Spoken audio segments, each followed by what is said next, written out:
Good evening. This is CTV News for Thursday, October the 11th. I'm Sonia Shrivastava. Thank you for joining us. A Prince George's lawmaker who pleaded guilty to settle 2 misconduct cases is automatically suspended from office. According to the State General Assembly Counsel, Tiffany Alston must immediately relinquish her seat as delegate. In a letter to House Speaker Michael Bush, attorney Dan Friedman says, quote, "It is my view that she has now been suspended from elective office without pay or benefits." Alston's attorney disagrees with the opinion. On Tuesday, he stated why Alston should retain her position. To act fastidiously and diligently to come forth with an agreement that did not require her to be removed from office, that did allow her the opportunity to at one day expunge all of these things from her record, and that allowed her to continue to serve the citizens of her district.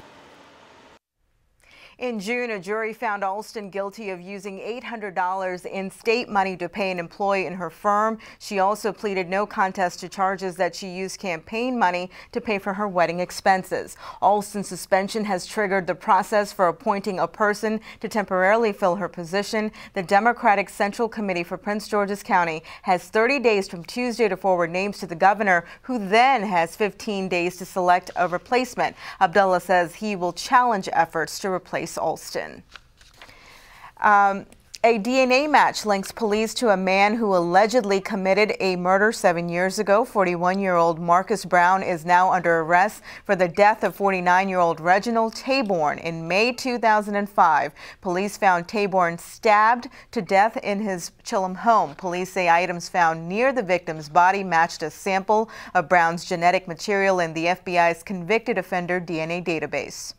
Depending on, the DNA that's collected or the evidence specimens that are collected from the scene, and to possibly find a match in the database, or wait for, something circumstantial to have the DNA that is needed to match that original specimen up with it. So it can take some time. Now, Brown is charged with second-degree murder. A woman and her child are happily reunited today after police arrest the child's father for an alleged kidnapping early yesterday morning. The incident happened around 8 a.m. in the 7500 block of Landover Road. Police say Kyle Britton, the man you see here, allegedly whipped out a handgun before driving away in the victim's car with their 4-year-old boy. Police caught up with him several hours later. He now faces multiple charges. Well, several environmental groups have filed lawsuits against the Environmental Protection Agency over pollution flowing into the Chesapeake Bay and other rivers. They say manure from factory farms is a big problem. Denise Douglas explains from Baltimore. In this box, we probably got about 2,000. All told, though, we have about 35,000 from folks across the country.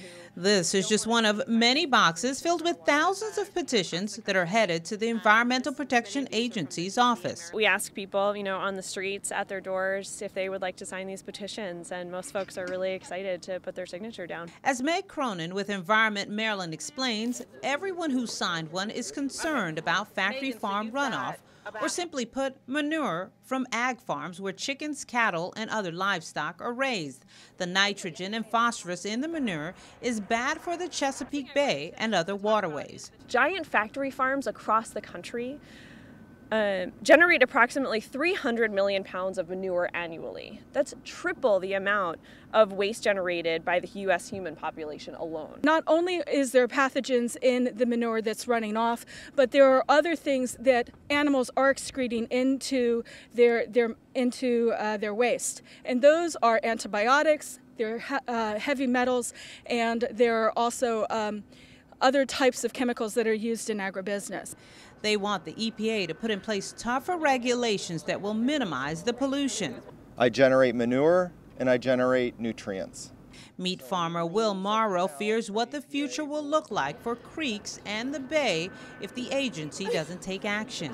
Tom's Creek, like most of the water bodies in my watershed, is impaired for excessive nutrients. What we would like the EPA to do is to bring every medium and large CAFO in the United States under Clean Water Act oversight. They also want companies to take equal responsibility with farmers for disposing manure And they say they plan to continue to collect signatures and support in their fight to save the environment. Thousands of petitions have already been emailed to the EPA. These and many, many more boxes will be taken to the agency later this week. I'm Denise Douglas, CTV News. The lawsuits have been filed against the EPA by the Chesapeake Bay Foundation and American Farm Federation.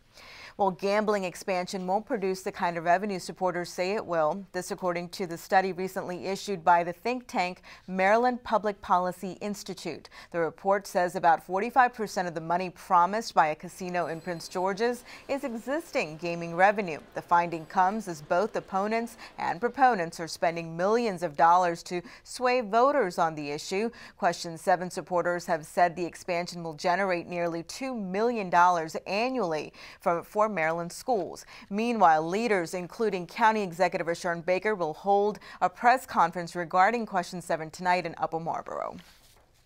Well, the pharmaceutical company suspected in the growing outbreak of fungal meningitis settled a lawsuit alleging it produced a tainted shot that caused a man's death in 2004. The 84-year-old man died about a year and a half after receiving a shot produced by the New England Compounding Center located in Massachusetts. In addition, the same owners have separate pharmaceutical firm that was accused earlier this summer of failing to separate sterile and non-sterile supplies. The Massachusetts company is a suspected source of steroid shots in a rare meningitis outbreak that has killed at least 12 and made more than 130 others sick in 11 states, including Maryland. And you're watching CTV News. I'm Sonia Chavas.